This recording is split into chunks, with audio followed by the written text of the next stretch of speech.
Hi. Hi, everyone. Okay.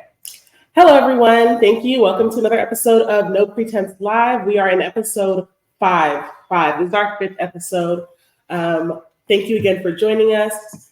Do a little introductions. I am the Versace, the one, the only. It's so hot. You know what? I wish we had left that door open. Sorry, that's besides the point. Hi. Everything's great. Hello, Mama Chido here. How's everyone doing? Hi, your golden girl, one and only, Jevin Gold. Okay, so as you can see, we are mic-less, headphone-less today. We're taking a new approach. Since the audio can actually pick up from the video, we're just going to try this whole no headphone, no mic thing and see how this works. See how, let us know if you can hear us too. Is the sound quality still good? As long as things are still consistent, we are willing to keep this going. I feel like this helps free up our faces. It helps free up our hands. You can see us better if we want to be a little bit more animated. It gives us a little bit more flexibility. So with that being said, welcome to episode 5. We're calling this episode, before I even get started on that, let's recap from the last episode that even brought us here. So in our last episode, we talked about cohabitation and moving in with your partner. When's the time? When is not the time? These kind of things, right? So from that conversation, somebody had asked a question, well, what if the women make more, right? What do you do when you are a woman who makes more than your significant other, your spouse? How are those contributions counted? So now our episode this week is about that, right? The topic this week is going to be, oh, hold on. Oh my God, I'm sorry. This mommy big bucks, okay? We are talking about women who are earning more in their relationships, who are contributing more in their relationships, women being the breadwinners, the providers, even so much as splitting bills, right? Everything that has to do with that, because we are now in a day and age that women have the capacity to make as much, if not more, than their men, their husbands, their significant others. So, launching right into this. I feel like I want to hit y'all with a few facts and statistics first, just so we understand what we're talking about here. This information is specifically related to American women, US. Okay, so as of 2022, 29% of marriages are egalitarian, which means that both women and men contribute either 40 to 60% of the household expenses, bills, whatever, anything that would require financial contributions to the house, which is an astronomical number compared to the 11% that it was in 1972, right? So that number has more than doubled at this point. In 16% of marriages, wives are the sole and or primary providers, compared to 3% in 1972. And, thank you. Okay, he said cute hair. Okay, sorry.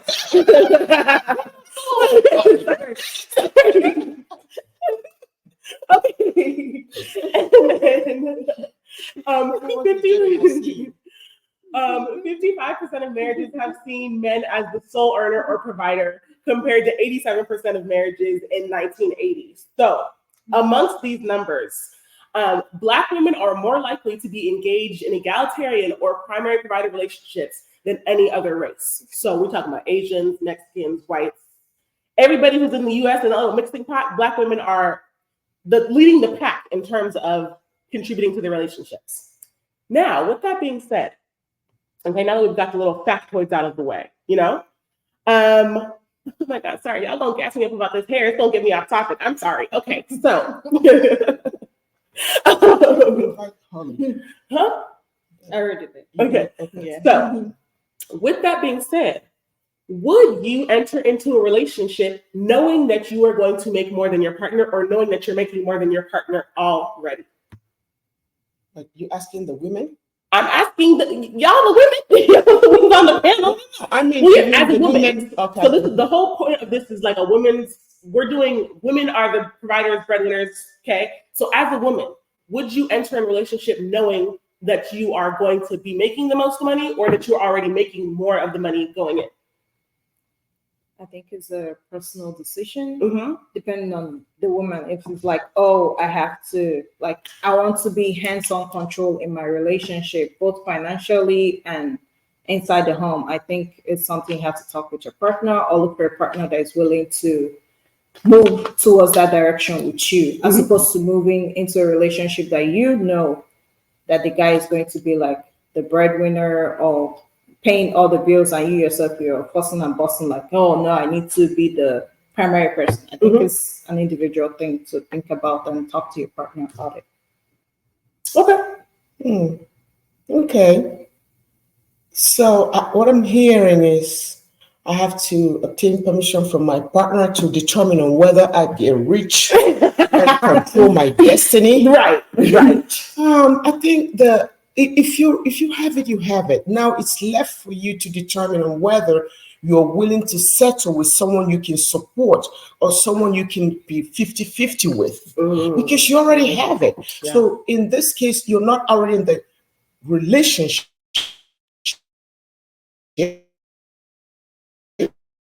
happens that you're worthier than he is. I don't believe that it really make any difference. So the thing is, the man have to determine if he's willing to get involved with a woman that is financially comfortable. I think that should be, because sometimes if we really get into that, some men have this thing, self-esteem issue when it comes to a woman making more than they do. So I think it should be the man determining, like, I'm wealthy. Do you want me? And if you want me, it comes with a price whereby you shed some of the male ego that came with your financial power to now have us have an amicable relationship. That's what Mama Chido got to say about this. Okay. She wants to throw something back in there. Go ahead, baby. Go I ahead. feel like sometimes men don't pay attention to detail. They just want to go for what they're seeing. So sometimes it's like, oh, even though you're making this much, you should. That's also what Mama's saying, like the ego stuff. But sometimes it's like they're really so far in, so gone that they're like, oh no, this is not what I signed up for. Right. That's the ego. Because they saw it. No, they saw the money. See, I can understand the other attributes that they did not see. Something that you can't clean, you can cook. That's thing that they did not foresee. However, when you have money, it's there. It's glaring them in the face. It's probably what attracted them to you in the first place. They see you dressed well. That's they true. see you with a designer bag. That's they true. see you in a comfortable home. Correct. And they come believing, I'm the man. Let me come in and control her, because at the end of the day, some God with a small g made me the creator of the woman. So let me go in there and control what she got. That's where the problem starts. In most cases, not all cases. Yes. So my take on this: when I enter into a relationship knowing I make more than my partner, going into it, I'm gonna say no. Like personally, I would not want to enter this relationship, and much for the reasons that Mama said, because I don't want somebody seeing what I have and now figuring, well, how do I control this? How do I now navigate this? How do I now become the head of this woman's life, even though she is very much in control of what she's already doing, right? Because if I have gotten this far and I'm able to accomplish this much, am I willing to now take on a dependent? Am I willing to take on somebody that I'm going to have to take care of? Because being in a relationship is not just taking care of yourself. That is expensive times 2, right? So are you willing to take up for that man? Will that man fill in the gaps to the places that you're not, like, so it's like, okay, I'm financially contributing. What are you going to do to fill in the other places? Because like I said last week, right, I'm trying to be 70-30 with my finances and other things, right? If now I'm the main person providing, are you going to now contribute that 30% or that 70% that is missing from the other things, the household duties, the thinking, because there's so much that women contribute to relationships that also goes unseen, that goes untabulated, right? I can't put a number on the ideas that I give you. I can't put a number on the drive that I give you to do better, right? Are you going to be able to give me those same things in return if I'm the one providing? That's so. Well, that's another. No, that's actually the follow-up to what we were talking about last time. And to be honest with you, we have so many young women these days that make a whole lot more than their husbands. 100%. Now, I think the thing is we have to go back to the drawing board. In the past, ancient years, which is probably about 10 years ago or thereabout, when people raise their sons to believe that you're the provider, you have to, I mean, you're still the man of the house. The fact that you don't have money doesn't mean you're not the man of the house. So you're the king and you have to provide for your wife. You're the hunter-gatherer. The woman is supposed to stay home. But things have changed though. And I believe in when, you see, you have to go with the tide. Now we have to go back and start reinforcing the need for the young men to realize, look, you don't have to kill yourself if your wife is making more. You need to relax. You need to relax and just be a partner. You don't have to be a lord. You don't have to be that, I'm the man thing. Yes, you're the man. However, when you have a wife that provides, you have to also be the man enough. Don't forget to help your wife, protect your wife, make sure that she's okay in other ways that you can, except for the financial needs. Correct. That's what the young men have to work with. And then it goes to the issue of who raises this young man. Mothers. Oh, hold on. Let me tie this into something because I know some of the wives who go, hey, that's your son. Yes. You bring this young man up, you instill things in them, but don't forget that most of these young men still have a dad that thinks that I am the Lord. And they grew up in homes seeing that, witnessing it. So it's something, an ongoing thing that we have to work with. It's not something that you can just break into, but we're working on it. Yes. As time goes on, I think things will really feel, but don't push it though, because men still have their ego. There's so many questions. That's why we're on this. So, because this is also going to lead into my next question of, if you make more money, do you expect to take on the majority of the expenses? With that, because in my mind, right? Yes, you make more money. Does that mean that you now become the provider, or do you still allow your husband to provide what he can, right? Provide to the capacity that he can. You guys live off his means and you still help, right? If he still wants to feel like, oh, well, I'm still providing for my family, would you allow him to, on a lesser salary, be the provider? You want to check it or you want me to ask? I don't know. What do you want me to I think it's a couple decision. But if the man makes that offer, I mean, I see no reason not to take it. Right.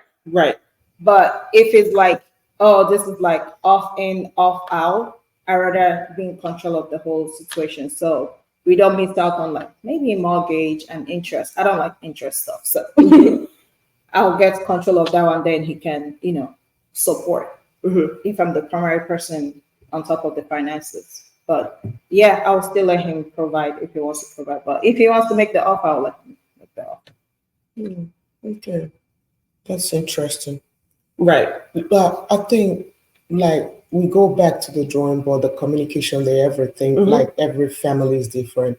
However, just think of when you were making less than the man, what was the man doing?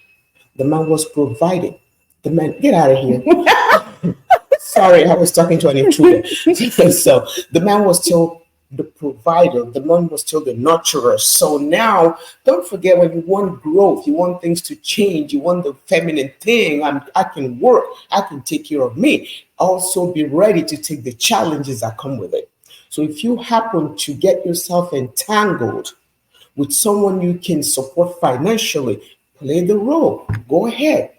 Financial support, no disrespect though. Yeah. See, that's the key thing. No disrespect, financial support. Let the man do whatever he can. Now, if it's you that is doing the 70, do the 70. The man does the 30 financially. However, the man will also understand that, look, because my wife is busy all the time, she works all the time outside the home, there are some things I can do to compensate, to help her. Don't forget, the key thing is comfortable. Make your partner comfortable. Right. Because I feel like as a woman, that is our position within this relationship most times, right? If your man is a provider, they tell you, make your man comfortable, make sure that his home is his peace and you be his peace and these kind of things, right? So in the same capacity, right, where we have talked about men having egos and just the natural innate ability or thinking that they should be the ones providing, Do they have and sometimes I wish we did have a man on this podcast. Not really, but just a little bit, right? Throw a little comment in if you would like to contribute to this. Would they be able to set aside their ego to now provide the comfort and the peace in the home without bringing in their own personal drama? Because like you also said, right, you need to be respectful and don't be don't be disrespectful, don't be rude just because you have more money. What does being disrespectful even look like in this situation? Because what if something like buying yourself something nice is perceived as disrespect, right? Like, what are the perceptions and how does disrespect change? Because when the roles are reversed, a lot of things can be perceived as disrespectful that you were not even thinking about going into this. Buy yourself something nice. Even when the man is wealthier, you buy yourself something nice. That's the norm. Yes, but it's his money then, and he feels like, okay, well, I have some control over that. But no, if you can afford it, as long as it doesn't interfere with the financial of the family, you can buy yourself something nice if the family is hungry because you make the money. See, that's the key thing. Yeah. If you take care of yourself and take care of the family, that's okay.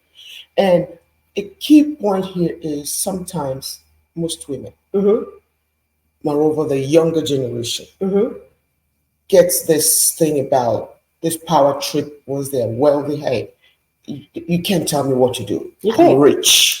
You see? So the thing also is, look, that's where the respect comes. No matter who, because don't forget, when the man is rich, which is 70% of the time they're wealthier, they don't come through and go, hey, you can't tell me what to do. I'm rich. Because when they do that, no, wait, that's what we're trying to correct. That's what we go, yeah, when this man have money, they treat us like trash. So when we have money, we don't treat them like trash. You have to show them, go, look, we're not going to do this. You see, the money thing and the dynamics of family is a story for another day, because that leads to violence and all that. That's a different thing.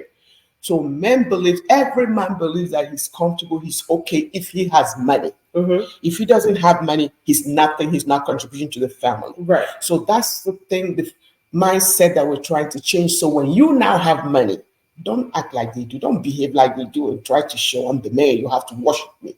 Show them how it's done. But even sometimes you show this man like, oh, this is how it's done, then any little thing you do is like, you're peppering me in some way. That's something that you don't even have in mind. Like, correct. The disrespect is even perceived differently. Like, by virtue of the women having more money, the disrespect in little, like I brought up a purchase, right? But like the disrespect is even perceived differently, because the way that a man would move with money and the way that a woman would move with money, we can't even move this. Like you said, we can't move the same way, right? Like, whether or not we're verbalizing it or not, we can't even move the same way. How do we not, like, we have to restructure ourselves on how to move with money to still placate the egos of the men that we're with, when the situation will not be reversed. And I'm not saying we shouldn't be better people. I'm not saying don't learn and grow and whatnot. But what does that really look like to say, okay, I'm not going to step on his toes? What is that even? Because what if he starts saying like, oh, when we go out, make sure that you're passing me the card under the table, right? So that people know, like, so people don't think you're the one paying for everything. Oh, make sure, like, even though we have, it's one bank account, the money's in your name, but make sure I have a card that has access to this so I can look like I'm like, what does it look like to not step on somebody's toes? Because outside of paying for the household things, it extends outside of your household. Yes, it is your home, it is your car, it's all those things. But when you go out to eat, when you go hang out with friends, with all these social interactions, you're still very much getting into the, how do you not step on your man's toes, even in a public space, when you are the provider, when you have to, let's say you guys are out, a business call comes in, whatever. I don't know. I'm just going based off what happens to men, right? They get a call on the phone, and next thing you know, they got to walk away from whatever's happening. If you do that, how would that be received and perceived to the point where you can say, okay, let me be better than how a man would do it? Is that even possible? And maybe this is a rhetorical question, because we might not have the answer today, but like, is that even possible to say, okay, I make more money and I'm going to be a completely different characteristic than the person before? Okay. Than the examples before me, I guess. See, you have compound question. Yeah. Because you You have so many things, so I don't even know. I have a lot of thoughts. So are we taking the one from the restaurant thing, or are we? So which one are we dealing with first? I feel like they all kind of, they go all hand in hand, because if somebody comes into your home, it's more of a social thing, right? All those questions lead into a social aspect of, this is beyond your just general dynamic of husband and of partners, right? Between the two of you.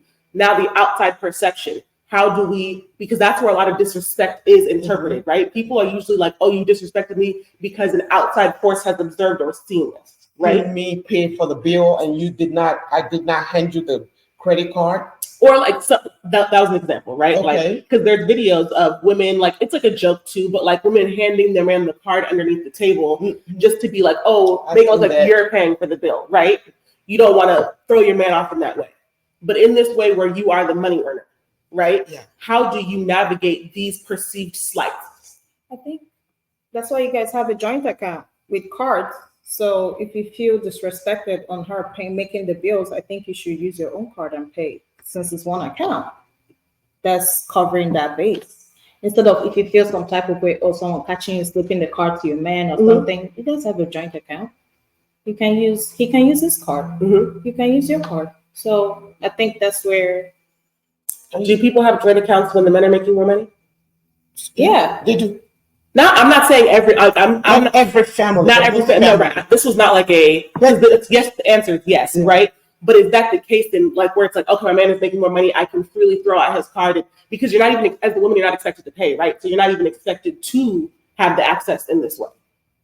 But okay, the thing when it comes to, because I saw that thing circulating online, and if you know that prior to going to dinner or something, hey, we don't have enough money in the account that we both use, and you transfer money there, so you don't have to start slipping money into you and the card that he has, because I think there's this notion when you go out, let the man pay the bill. Yeah. So whether it's his money, our money, or community property, or whatever, it doesn't really matter. So these are things that you have to take care of from home before you leave, so that way no one embarrasses anyone. If you're the one that pays the bill, like in most families, the woman handles the card, they pay the bill. I have a friend, the man doesn't even know what a credit card is. The wife pays everything from the mortgage. All he does is work, and he's a medical doctor. So in such cases, she has the card, she pays. Yeah. And no one cares. But if the man pays the bills, he buys, when you go out, he pays for the meals and everything.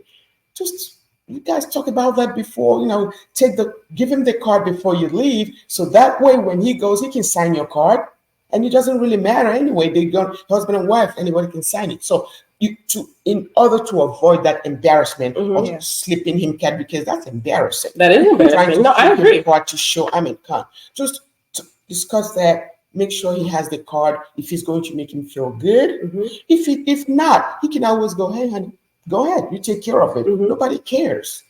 But some people are so nosy, and it goes back to the ego. That's what I'm saying. I can't say nobody cares, because people do care. People, but if they do care, that's what I'm saying. You take care of it up, before you get to the place. Just give him the card, and give him the card and let him pay. You just sit pretty. It doesn't matter. It's our money anyway. So it's our money, because when he had his money, it's our money. So just go ahead. Okay. Yeah. Okay. So go ahead. There's something else that you said. Yes. Household. I completely forgot, because like you said, I had many tangents. There was many things. The overarching thing, though, was how do you navigate the stepping on the toes, right? And I just gave examples, which is why there were so many different things. Yeah. So, and because again, that is so deeply rooted in men's self-worth, just being able to be the provider. I see that there's comments in the thing. We will address those during the comment section of the show. So please know that your comments are not going unseen. I see them. I just, there's a segment for that. Okay. I'm going to ask one more question in this segment, and then we're going to wrap up this part. So if children are involved, right? Because I have a few questions. If children are involved in this situation, right? How would that change the dynamic, or how would you navigate who would become the stay-at-home parent, right? Let's say you guys are both working, but you make more. Would you allow yourself to step back from your work, stay home, take care of it, or are you expected to? I agree, my money is mine too. That's not the point. Okay, so you're expected to, right? are you expected to step back from work and allow your spouse to now be the primary provider in the case of kids coming around? Or would you be like, hey, as the person who is making a bigger financial contribution because kids are very expensive, would you now expect your husband to be the same stay-at-home parent? How would that change, or would that change your childcare dynamic?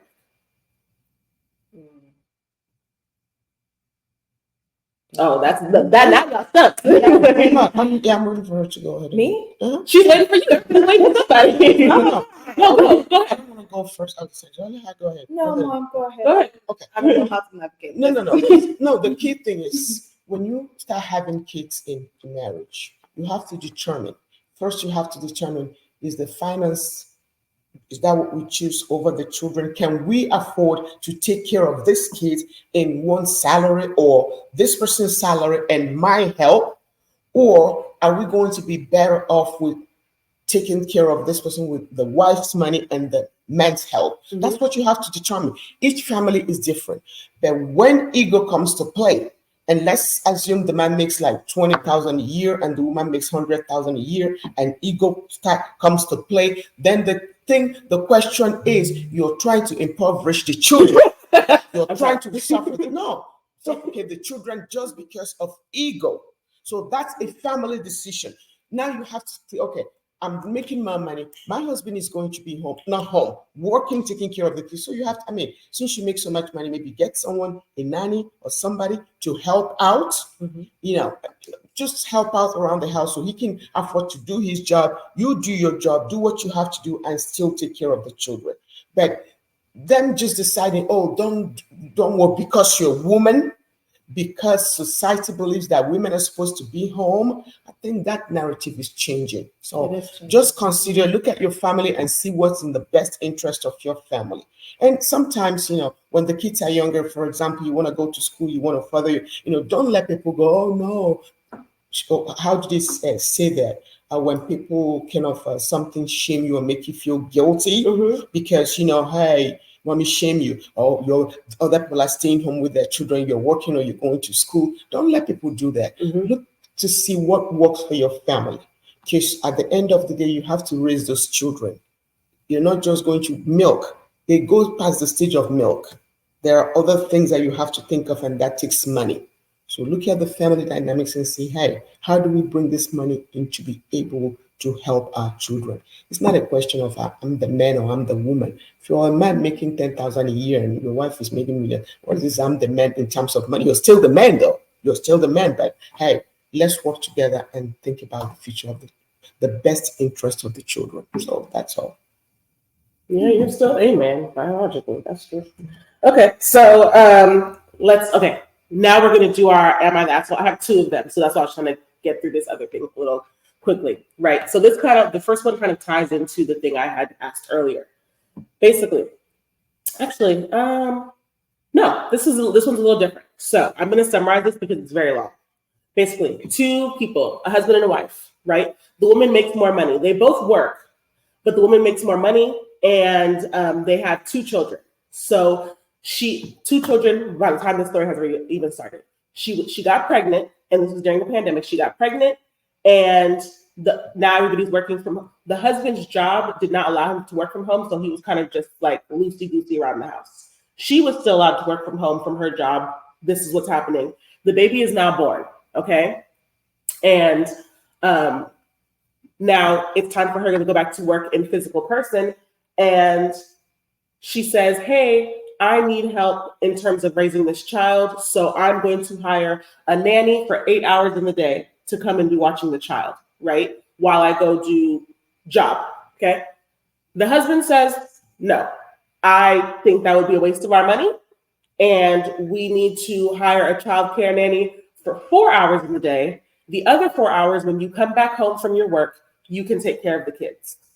And that's the responsible thing to do. We're trying to save up for a house. Therefore, it's fiscally irresponsible for us to hire a full-time nanny or an 8-hour nanny, because I'm not even going to say full-time, a work shift nanny, so that you can, get that kind of relief.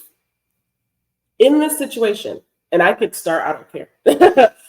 In this situation, was she wrong for saying, hey, I make more money, therefore I get to help make this, or I get to determine what this money is going to be used for, because at the end of the day, she would be the one paying for the child care. It's not. Okay, I think sometimes choice of word matters. I make my money, so I determine. No, it's we have the money. I need to rest. Yeah. When you start telling me things that I must do, then we're not having a mutual communication in this relationship. Someone is being a tyrant and shoving something down my throat, and that's abuse. So now we have to amicably decide. You work, I work, we get tired. I will pay, listen, the extra. I will pay for the extra 4 hours so that I can rest, because it's about me. If you had said, look, okay, the nanny will do 4 hours, you do 2, I do 2. Right. That would be understanding. That's communication. So, but when it comes to something that is going to impact me directly, I think I can have a say in that. It's not being disrespectful. The child will be taken care of. I'll probably be around, but I need to rest. When I'm done working outside the home, I want to come home and rest a little bit, knowing that there is another responsible adult taking care of the child. Yes. Yeah. That's why I work hard. And it's not a question of, oh, it's my money. No, it's our money, but listen, I need to be taken care of also, because you're not going to do it. So that's the way to handle that. But if he says no, then he has a problem. Right. I think the problem was had the minute that he said no to the to the nanny in the first place. But that's sorry, Jevin, you can go. I will. No, I was trying to ask, did he even like say I'm working from home that 4 hours? But he never made that offer. He didn't. It wasn't like a meet in the middle situation. Yeah. It was just a, hey, no, we're not going to spend the money. It's your responsibility. You're Correct. a woman. You should take care of the child. Yeah. That is the very much underlying tone of everything. That is the underlying tone of most things. Yeah, sometimes I feel like men don't know that things are changing, even though they know they turn a blind eye on it. So they feel like, a woman is supposed to still do womanly things, and men are still supposed to do manly things. So I think it's also an individual understanding and, constant communication. Because, They know. They know. That's what I'm saying. I think we give men too much credit for what they don't know. They know a lot. That's why I said they know, but they turn a blind eye. They know, but they're too comfortable where they are. Correct. You see, when you're comfortable doing something, then you blame it. Oh, it's the culture. Oh, it's religion. Oh, because you're comfortable doing it. Correct. But if you're not the one in that comfortable situation, you have to look for a way to change it. Yeah. Let me give an example with slavery. It went on for so long because people were comfortable enslaving of that human being and giving excuses and reasons for it to be normalized. Correct. So men are comfortable where they are. They're like, hey, I can just come home, eat, relax, and it's a woman's job to take care of me, from my mother to my wife because I'm the man. They're comfortable and they go, oh, it's our culture. Oh, society has it. The Bible said in St. John verses 2. Correct. and it's like they always come up with excuse of how to rationalize. So you have to go, no. Sometimes forget about that. Let's see what works for this family. Forget about all those your grandfather tradition. Your grandfather was a hunter-gatherer because the mother, maybe the woman cannot run faster than animals, so he can run faster than animals. That's why he was out there in the bush. Now we don't have a bush anymore. We use our brain. So let's come back and re-strategize strategy of how this family will work and not your grandfather's family. Yeah. It's like they change stuff from you. The change, and that's the thing. The change starts from you. I understand that it might have been a sore spot to be like, oh, I make 3 times the money, therefore I get to decide this. But at the end of the day, if it is my money that's being used to contribute to this nanny, I think I do get to decide that, right? Like if this is the way I say, hey, this is the money that I have available or that we have available, and this is how I want to use it. I don't think it should be a debate about 4 or 8 hours. It should, if the nanny wants to live inside the home, let that be the case. I feel like child rearing and child care is such an underrated situation in which people do not realize how much work it actually takes to do that. And they undervalue the work that the woman is doing. And so they will always find an excuse to keep her in that role. And it's like, whether or not you're making more money or whether or not you're doing whatever, if you feel like, even if you're not making more money, right? Even in the situation, if you are making the lesser money as the woman, if you need that help, you should be able to ask for that help and be given that help by your partner. Whether it's coming from childcare, whether it's coming from a nanny, whether it's even coming from them, there should be a contribution of, hey, I see how difficult this is for the both of us, and this is how we can both contribute to this. It should never even be a situation of, oh, well, no, we'll do 4 hours in the morning and you can take it from here. Because no, I can't, right? And I'm telling you in the fact that in my capacity that I cannot, And being, like somebody said, being a stay-at-home parent is a very difficult job. And it is, like I said, it is one of those things that you cannot put dollars and cents to, right? It is just a contribution that you're expected to make with very little actual gratification and with very little thank you, very little, understanding.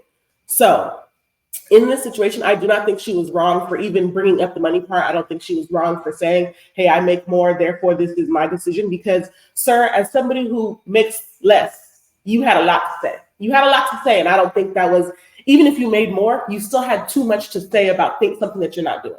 And that's where my thing comes in. So whatever is said in the in-between, you had too much to say about work that you're not willing to take on. My next,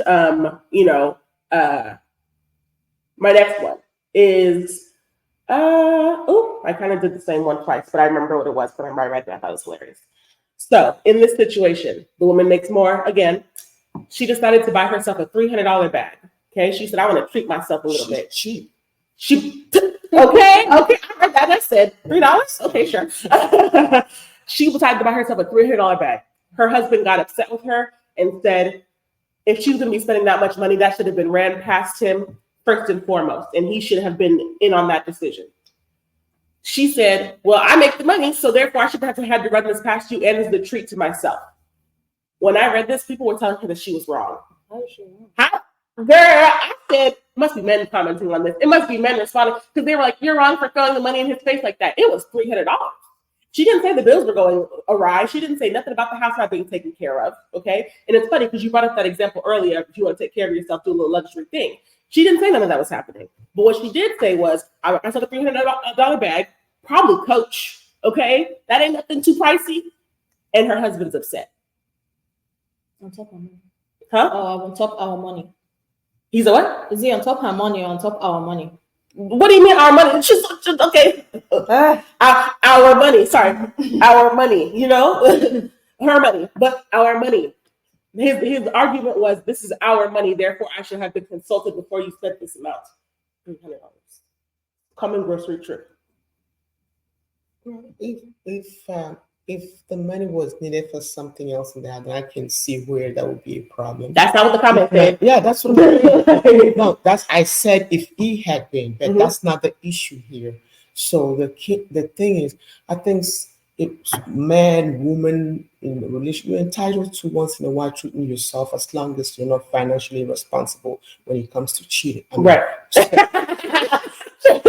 when it comes to spending. So honest, you just have to once in a while treat yourself and go, hey, I think I need this here. I deserve it. I should treat myself and take care of it. And if you have a partner that really wants you to run every spending that you do by them, then you have to, if that's what he does also, then okay, this is the family dynamics. So you have to look at the family dynamics. If that's what both of you do, go, oh, please, I want to use buy this akara. It's 5 cents. Okay, take. I want to buy bread. It's 2 cents. Okay, take. So then this is what you do. However, when you make money and you think, hey, I have to treat myself. Bills are paid. We're not owing anybody. It's not like I'm taking food out of anybody's mouth to go pay. Then you should treat yourself. And the man should also do that without coming to take permission from you. So that's what couples do. Because pretty much he's saying if she buys something, it has to be run by him. Then if he buys something, it has to be run by her. If that's what they do, it would have to be run by her, because he would be dipping into her money to buy it. He probably would be dipping into her money to get it. So he would have to run it by her. No, okay, wait. When it comes to, you see, the thing is this: in most cases, when the men make the money, If they have control of the money, you don't have access to the money, then it's a different thing. But if it's where, because I've seen where the man makes the money, he works. The woman controls the money. Yes. She pays the bill, she does everything, she buys everything. So when the woman is making the money, and then she goes, oh, it's my money, I do whatever I want. He doesn't run everything. However, he's entitled to some things. So now when you start going, it's my money, it's my money, it's my money, that's where the friction starts. Because when he was making the money, when you need money, does he go, it's my money, it's my money, it's my money? Does he do that? Sometimes that's the thing. Most men just provide, because men, let me tell you, men naturally believe that they're providers. So it's part of their life, except for some men that will always throw something in your face. But for them, they would rather be in that position of, let me be the provider, let the family have fun. And you know what? We have to be honest. When women make more than their men, 99.9% of the time, the ego thing in the woman is also a little hot. And she is the first that will remind her, it's my money. It's my money. But if, God forbid, the man had the money, and then you say, oh, it's my money. Oh, the whole world will hear. The whole world hears regardless. So that's the thing. The whole world regardless. Men are more comfortable having the money and giving the money to the family than the women are. But once in a while, treat yourself and buy something, but don't do it because it's my money. No, you work hard, you buy something. And someone was saying something. Do you have another question? No, we're going to go to audience questions next. So there's a comment on the thing. Oh wait, hold on. We're now in the audience portion. So do you want to read it? It seems like you're already starting to read it. No, go ahead. No, but you already said there's a comment in the thing. Okay, so when a loud sound happened on the other side of the house in the middle of the night, women should go check what it is. Well, that's not a financial situation. But it's you're being petty in our comments, sir. It's okay though. It's okay. That being financially okay doesn't make you like the strong person physically or something. We're just talking about the brain, the finance. Remember what I said about being a hunter-gatherer where the man is supposed to be. The man is still the protector because you have the bigger muscle and everything. However, I have seen more men that are cowards these days. When they hear a bang, they're pushing their wife. What is that? What is that? So it's not a big deal. Call 911. They wouldn't even be near the window. So what's the big deal? When you hear a bang, you see the man running like what's the fastest sprinter in the world. So you're saying both? Yeah, I'm saying both. So it doesn't really that doesn't hold anymore. Yeah, the man is physically stronger. There are some things the man can do for the woman because he has the muscle and everything. And there are so many things the woman can do for the man to compensate and make up for all the muscle things. And women do a lot. They do a lot. The men do a lot also. So give each other credit. Whether the woman makes more, the man makes more. Come on, just work together. Yes. Okay, so there's a few questions here. I'm going to start from the top, from where you guys had started commenting. Our first comment was, that was about my hair. Cute. I know. Okay. So they will see the good part in the hardworking lady, and they'll turn you into a housewife. Their ego is the issue here. Everyone is built differently, but our men's ego is the issue here. As a whole, as a general society, I can see this point, right? Because like we said, men are so wired to be the provider that even if you enter into this relationship and you are making more, will they want to change you, right? Will they want to restructure you to be something different? Will even your ambition be too much in the long run? These are kind of important questions. And I think that was a very good comment based off what we were talking about earlier. Somebody else said, my money is my money. And I agree again, but I'm not the best person. As we can see here, I have been called a hater in the past and really in opposition to, to the progress of what's going on here. So, then you brought up things. You brought up if there's something going on in the house, who's going to go run and see? I see y'all had a few back and forth comments here talking about the man got to go see. Somebody even said, we both going to go see. No, we both going to do something because I'm not going. I'm not. Yeah. She said, hey, we are both going to get something, whatever, because I'm not checking. Yeah. So that means both of you are going to be dying there. So that's fine. That's fine. And did you see this one? The issue is the issue that she bought something for herself, or is it the amount? So, okay, it didn't clarify when I read the question, because I think that is so relative to them. Maybe $300 was a lot of money, right? For somebody to go spend on something. To me, I was like, whoa, that's such a small amount to be fighting over, right? I don't know their financial circumstances to where $300 would be what you would start a fight over. But I guess $300 can lead to $3,000 the next day. So you really gotta, if you already have a problem with this 300, anything bigger than that is also going to be an issue. It seemed based off of the what was written that the overall issue was that something large was purchased without communicating to the husband. Like it was purchased for herself with her own intentions. It was a very personal gift. It wasn't a household gift. It wasn't a household contribution. It was a, hey, I deserve, let me treat myself type of thing. Yeah. So I don't think it's the amount. I don't think it's the amount. Hey, yeah, you treated yourself without my consent. I think it's so beyond the purchase of them. Correct. I think they probably have a bigger issue. Yeah.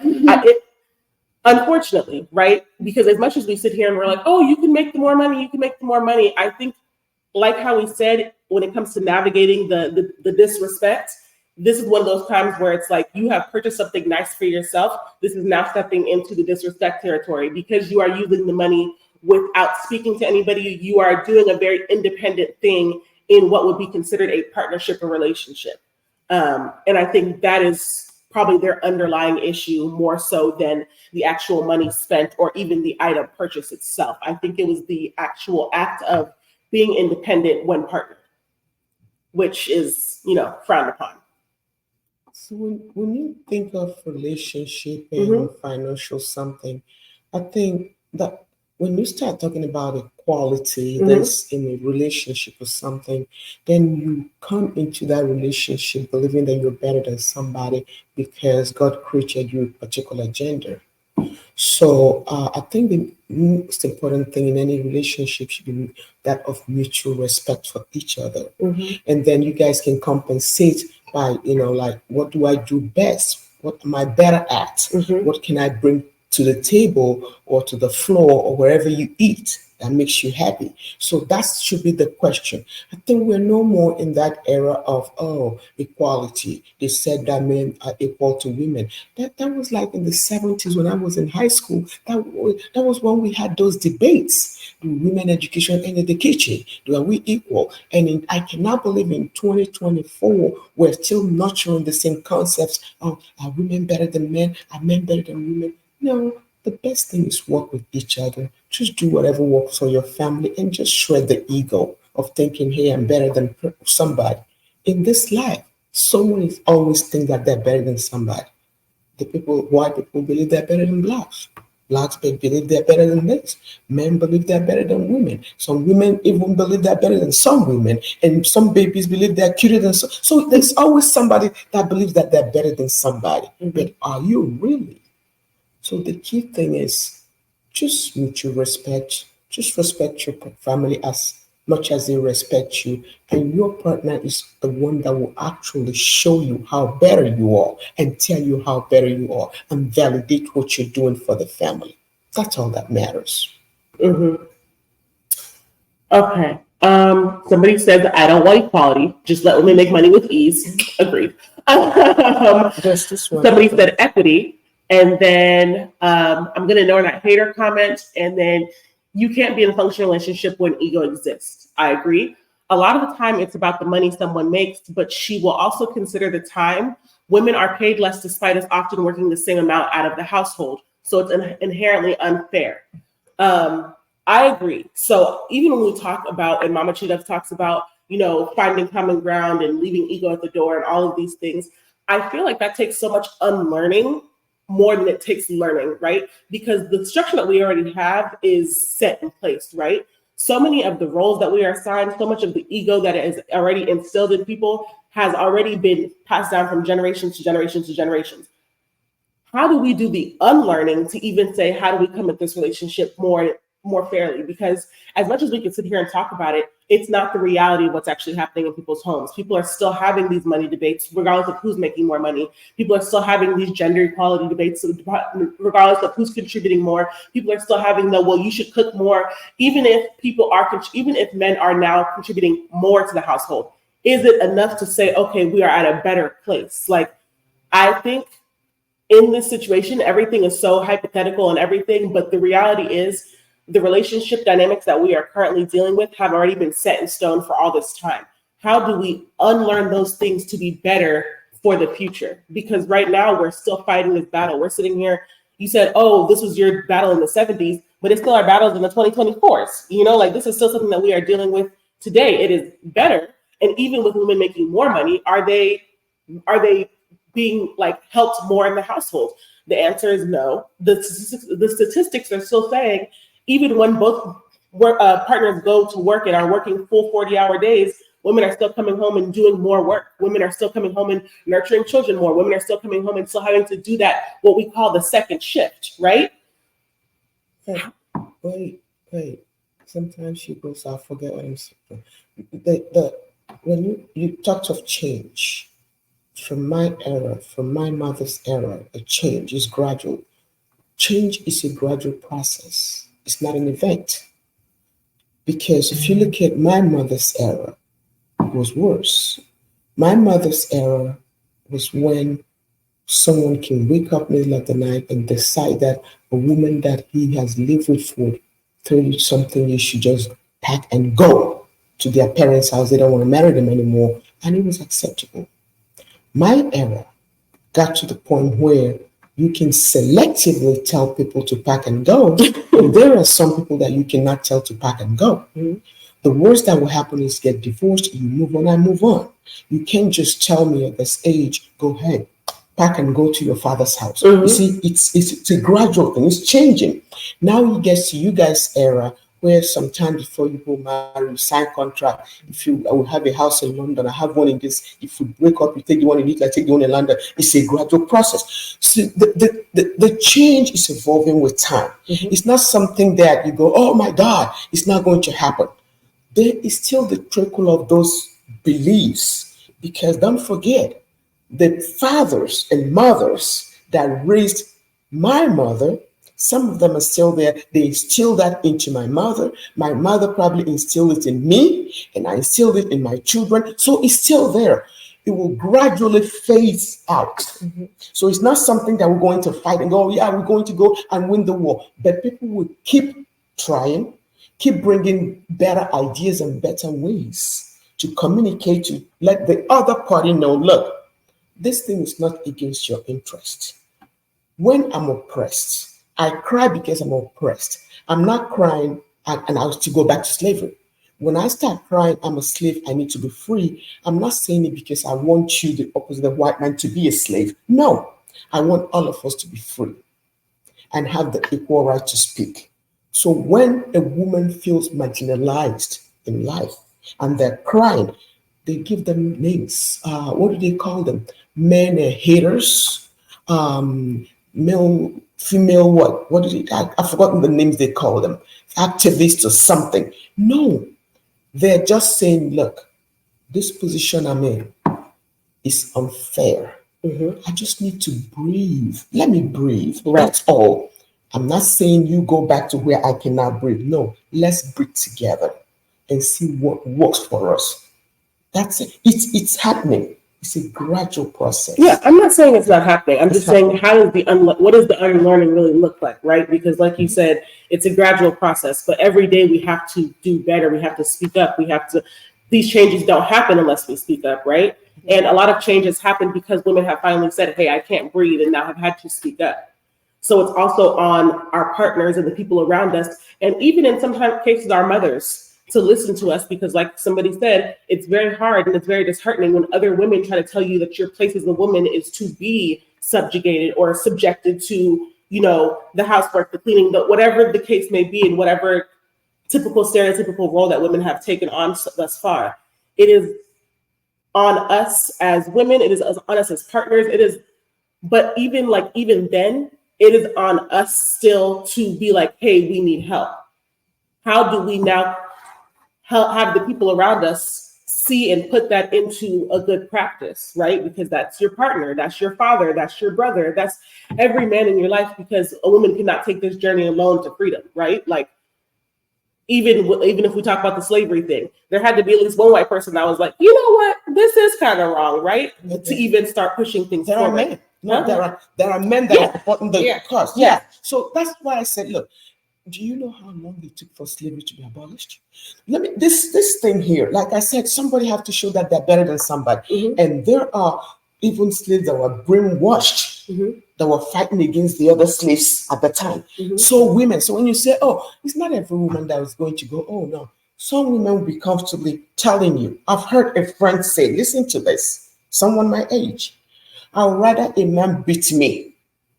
I would rather a man beat me than blah, blah, blah. And I go, are you What is blah, blah, blah? Honestly, you see, for them, they condone because we're talking about abuse. Yeah. And someone hits somebody and she's like, what did she do? I'd rather a man beat me than push me out of the house. So I'm like, what is wrong with you? But when you look at this person that is saying this, you have to go, okay, the mentality. When she grew up, what can she afford? What can she? So she was subjugated to this where she now sees very receptive of someone demeaning her, and she passed it to the next generation. Correct. So when you raise your daughters, you raise your sons, when you instill things in them, you can only instill what you know. That's you true. cannot teach someone what you do not know. So when people go, oh, but some women, look at those women that are saying those, who taught them? Nobody. That's all they understand. Man is their world. Without a man, they're nothing.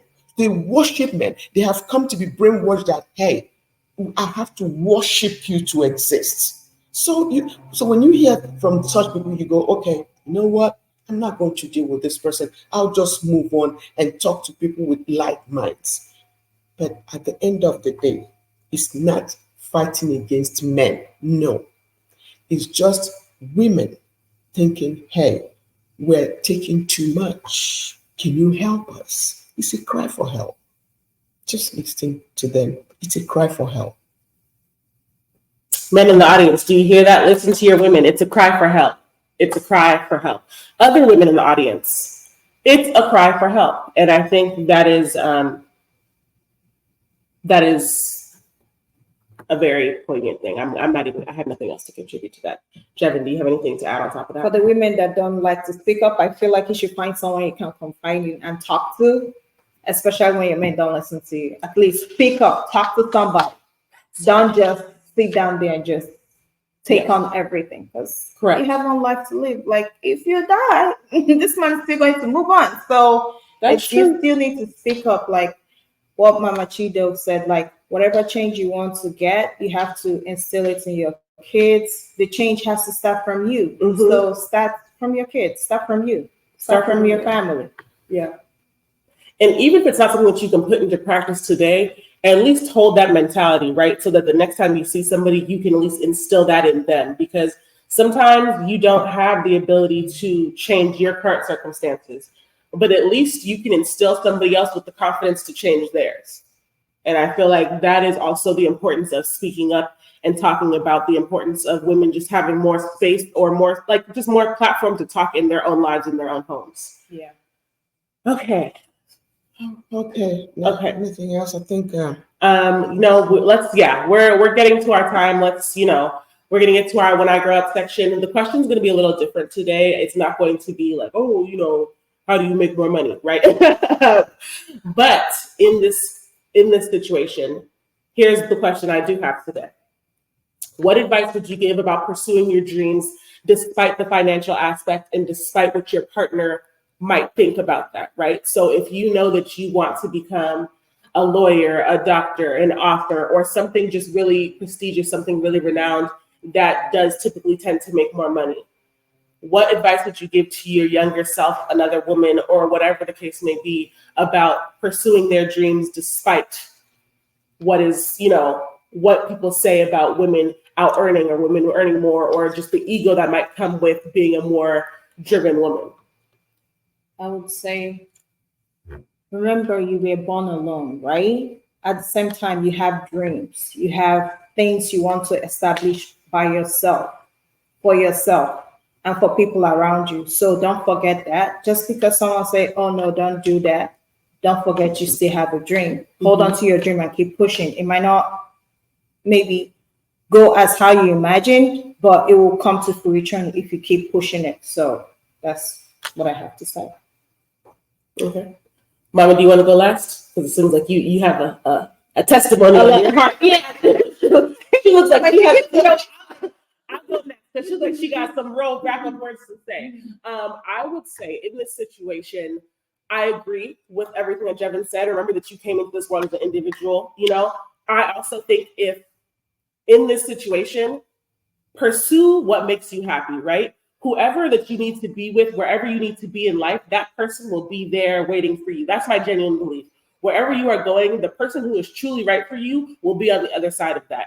If you decide that you want to be an ambitious person, yes, that is going to take maybe some time away from dating and that time away from, investing emotionally into somebody else, because an emotional investment is a very big thing, right? However, I think you should pursue your dreams to the fullest, because if the person who really is meant to be with you is meant to be with you, they will be at the end of that. The people that you meet along the way might stop you. They might hinder you. They might create obstacles to your goals that you don't necessarily need. And so you need to, as a woman, and especially in this day and age, really focus on bettering yourself. Focus on getting to where you need to go, and whatever will happen and whatever will follow will be there for you at the end. What is meant for you will always be for you. Mama? You guys have said it all. Just think to yourself, success is sweet. Success is sweet. Just go after your dream. If you have any man, woman, someone that wants to hamper your success, they do not love you to start with. Correct. And that's probably will give you the push to go, hey, I got this. And one more thing though, sometimes when you do this, you're not doing this just for you. You're doing this for the family. And I'll tell you a case in point. I've had friends who lost their husband at a very early stage in life, but because they're uneducated, don't have the financial strength, guess what? People stepped in and disrespected the widow. When you are financially stable, when you are a powerhouse, people look at you, and before they talk to you, they go, ma'am, how are you? God bless you all for listening. Mama Chido, I'm out. What a closer. Okay. Thank you so much, everyone, for joining us for another episode of No Pretense. Follow us on YouTube. You can catch all our old episodes on YouTube. We've discussed, cohabitation. What else have we discussed so far? We've discussed cohabitation so far. We've discussed Financials. Financials. What was our first episode about? We talked about a lot of stuff, and I keep forgetting. Yeah. But there's an entire list of stuff on our YouTube that we've already talked about. If you have a topic that you also want us to go into, thank you. Hold on, let me read this name so I don't put nobody's government out there. King Buns, thank you so much for contributing this episode to us and giving us this idea. We actually love talking about this. I feel like we really got a full thing across the board on how this dynamic plays out. And at least across our woman board, right? No men allowed. Thank you for contributing this topic to us. If anybody else has a topic they would like us to talk about or just cover in a future episode, we are more than welcome to listen to it. We're more than welcome to talk about it. You know that we are always going to give our opinions on something. So share this with a friend, tell a friend to tell a friend, put it on your story, whatever you need to do, get the word out there. We love talking with y'all. We love having these conversations. We love the interactive aspect. So we really appreciate you guys for tuning in and just joining us. And I know that we hear once or twice a month, but we love that y'all tune in every time and really stick by us. Yeah. Thank you so much. It is very much appreciated. And men, please, if you have a topic that you want us to deal with, something bothering you about your woman, let us know. Correct. We're going to be fair. We promise. This is not geared towards men or attacking men. No, we're just saying, hey, let's get to the point in life where everybody is treated with respect, mutual respect. That's the key. This is the platform for women and by women, but we are open to hearing everybody's perspective, right? We don't sit here to be the judge and jury of anything. We sit here so that people can have a free space to talk. And that is the premise of what we're doing here. Everybody coming from a different walk of life should have the free space to say their piece. Yeah. Okay. All right. Bye-bye. Bye. We're going to do a little outro music. You know me, I like to have a little shoulder shimmy at the end. It's like my little release, like, well, stressed up, so you got to